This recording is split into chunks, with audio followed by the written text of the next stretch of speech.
Positive thinking, be positive. Like attracts like. Control your mind and try to attain peace at all times. Be cool, calm, and sleep well. In what way are thoughts powerful? The way you think is crucial to the development of your soul. You are the sum of your thoughts, words, and deeds.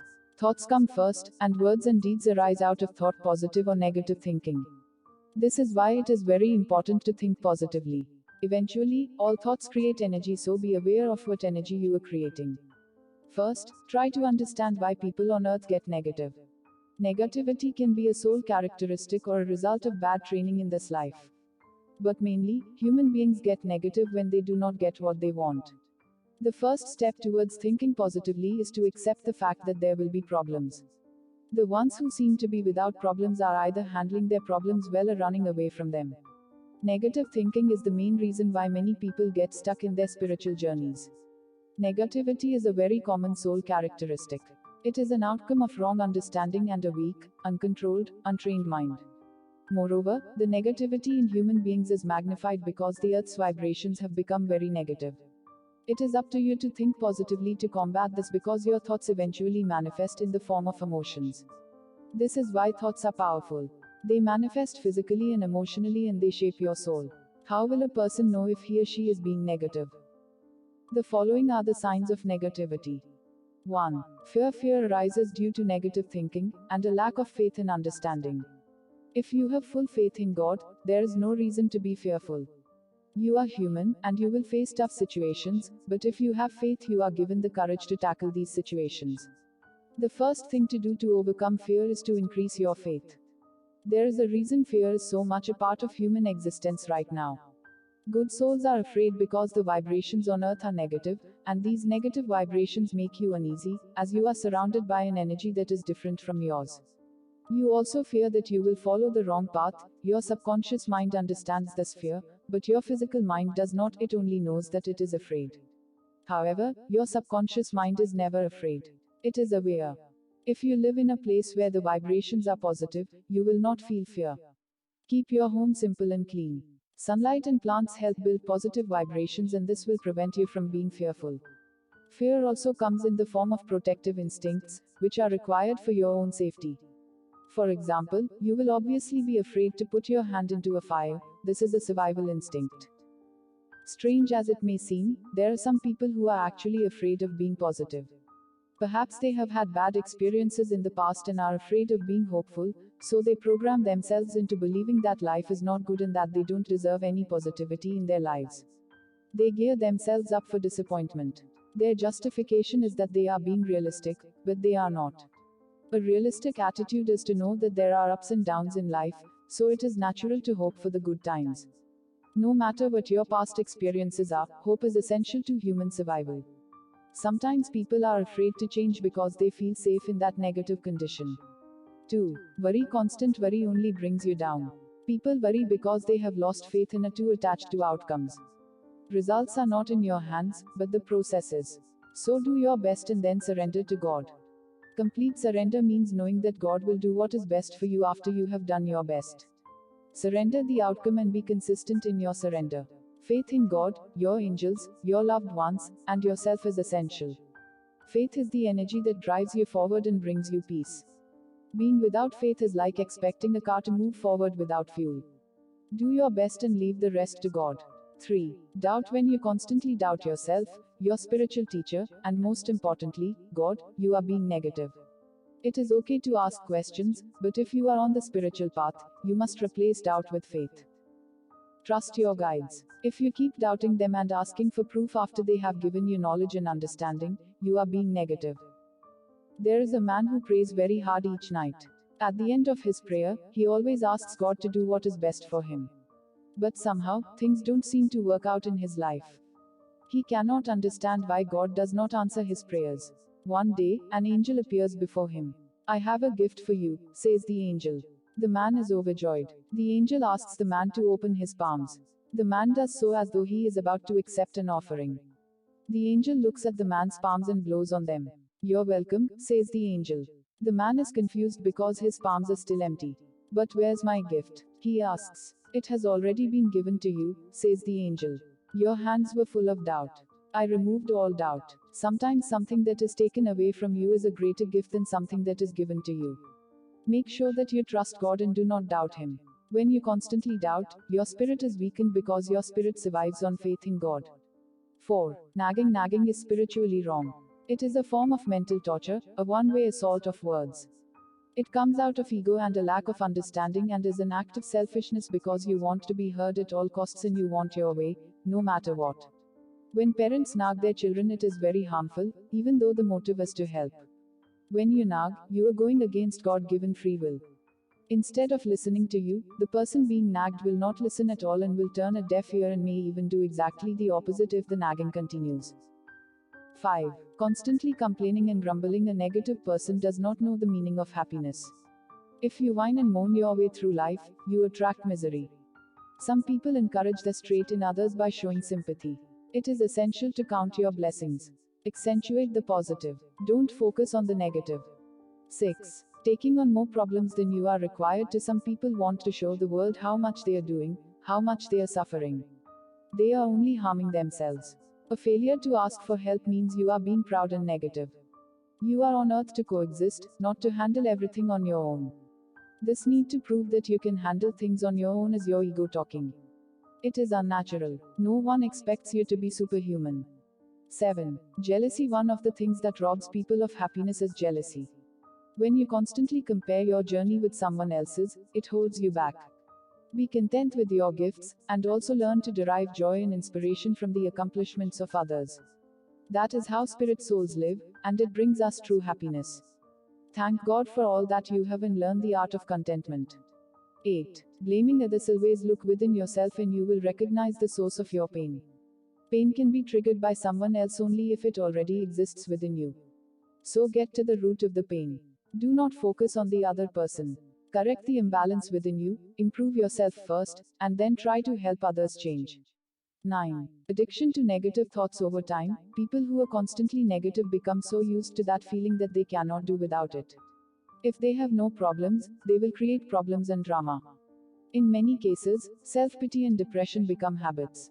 They start small, but are allowed to escalate into something huge. 10. Impatience. When you learn to develop patience, you will be more at peace. Impatience puts you off balance.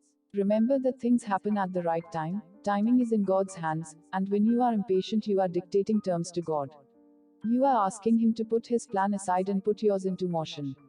Your plan is always limited. God's plan is infinite. In what way does negativity affect us physically, emotionally, and spiritually? Negativity becomes a habit, a way of living for many people. Even though there is nothing wrong with their lives, they are so used to being hopeless, cynical, bitter, and defeated that they are constantly putting out that energy. Like attracts like. Therefore, negative people attract negative people and situations towards them, and this pattern is very harmful to their souls. Get rid of this pattern and replace it with positivity. Do not be afraid of change. The following are the effects of negativity. 1. Your judgment goes wrong. When you are negative, your judgment goes wrong. This will affect the choices you make in your day-to-day life and you will fall spiritually lower. 2. You lose small gifts. Life has many small gifts waiting for you.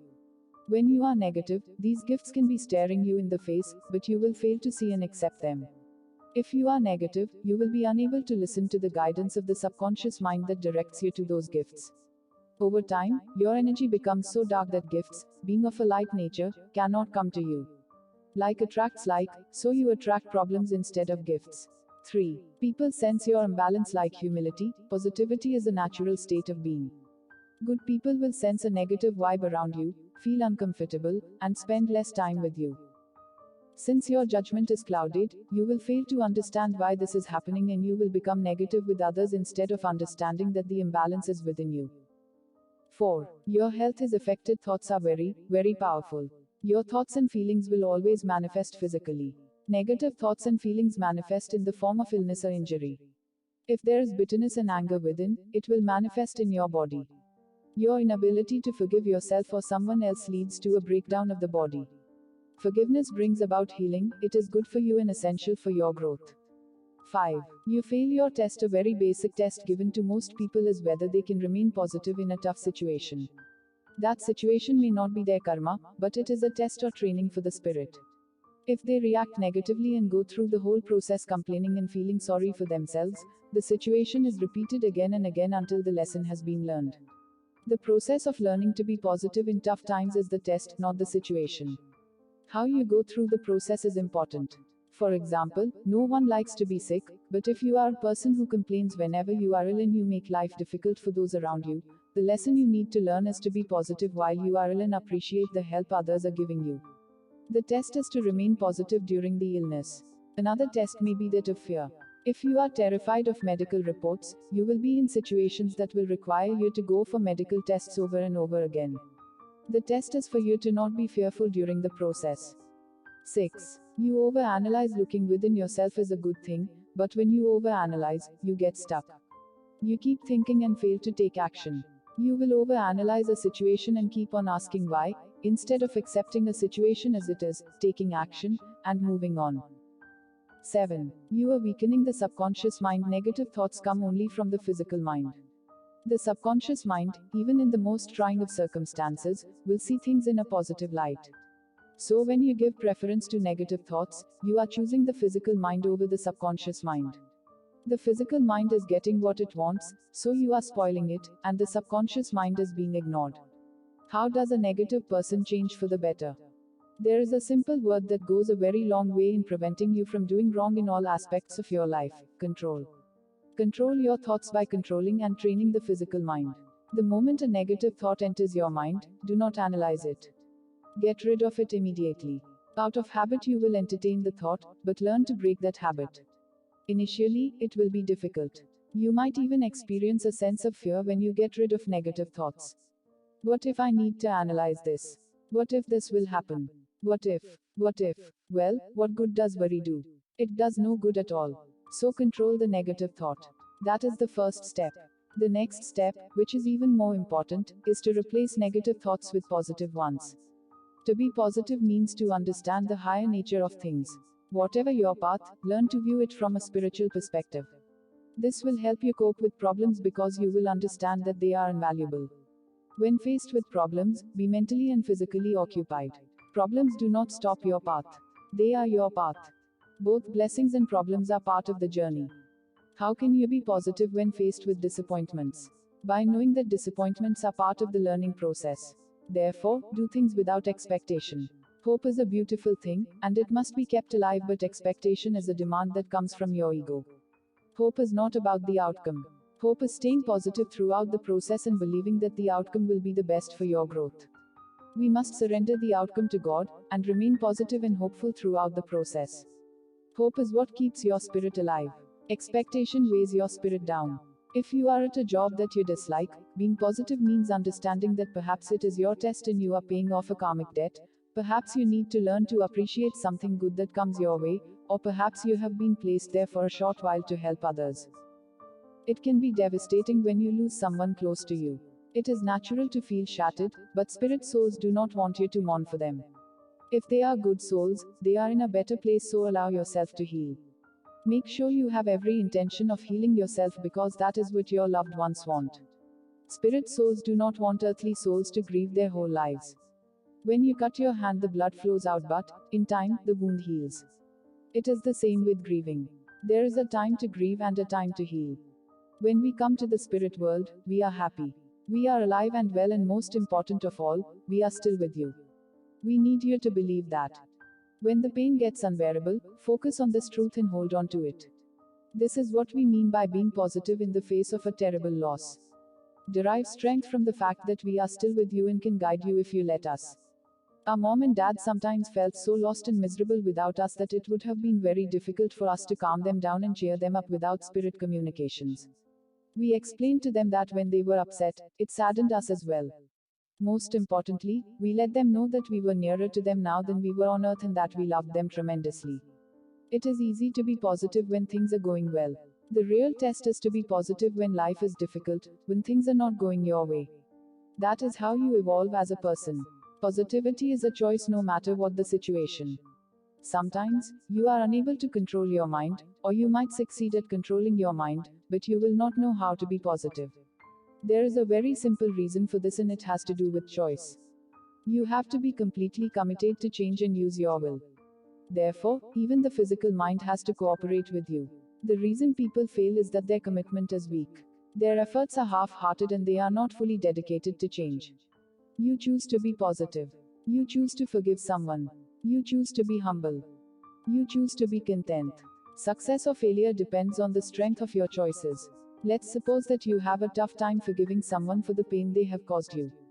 After having the knowledge, if you are still unable to forgive, it is because you don't want to, not because you don't know how to. Being brave and keeping a positive attitude when things are going badly is the true meaning of positivity. Never lose hope, no matter how dire the circumstances. Keys to positive thinking. 1. Have full and complete faith in God. Know that He will do what is best for you. 2. Accept your karma, tests, and training. Do not resist these. 3. Pray. Ask God for strength. The strength that you need to be positive in a situation can come only from prayer and is given to you only if you ask. Your prayer will build positive vibrations around you, and will improve your judgment so that you take the right action. 4. Activate the subconscious mind. Use it when dealing with problems. Do not use the limited understanding of the physical mind. 5. View problems as an opportunity to grow. 6. Exercise. Physical activity, such as yoga, it is vital to find a good teacher. Dance, swimming, any sport is essential. The mind, body and spirit must all be healthy. 7. Surrender to God. To surrender means to follow the godly good path, to do everything in your capacity, and then to let God take care of the outcome. 8. Do things that you like. Be occupied. They should be simple things that bring you peace of mind, such as reading, listening to music, cooking, gardening, swimming, or whatever nourishes your heart and soul. 9. Learn to coexist. Share your time and experiences with people you trust and make sure you spend time with people who inspire you and who are positive influences. 10. Help someone else. Sometimes, when you are in pain, this is the best thing you can do. A change of focus distracts you from your own pain and you also learn to be selfless. 11. Laugh. Be light. Enjoy your life. You are on earth to enjoy your life without harming yourself or others. Know what makes you happy and know what brings you down. Do not be of the view that you are on earth to suffer. Yes, your karmic debts have to be paid off, but your earthly journey should be joyous. Do not take life too seriously. Have a sense of humor. Be light. Again, the key word is balance. Try not to be too intense about situations. On the other hand, do not be frivolous and avoid responsibility either. Make the most of your earthly journey. Humor and a sense of play are very important parts of light. In the spirit world, everyone has a sense of humor. We love what we do, we love our existence, and we laugh a lot. There is song, dance, and celebration. You will understand the meaning of celebration when you come to the spirit world. To celebrate is to know that you are created by God, that you are doing His work, and that a great deal is still unknown, even to us. Yes, we celebrate the unknown, the part of our journey that still awaits us. We are joyous because if we are happy now, at this stage of our existence, imagine how happy we will be in the seventh universe as we move closer and closer to God. This is surely something to celebrate.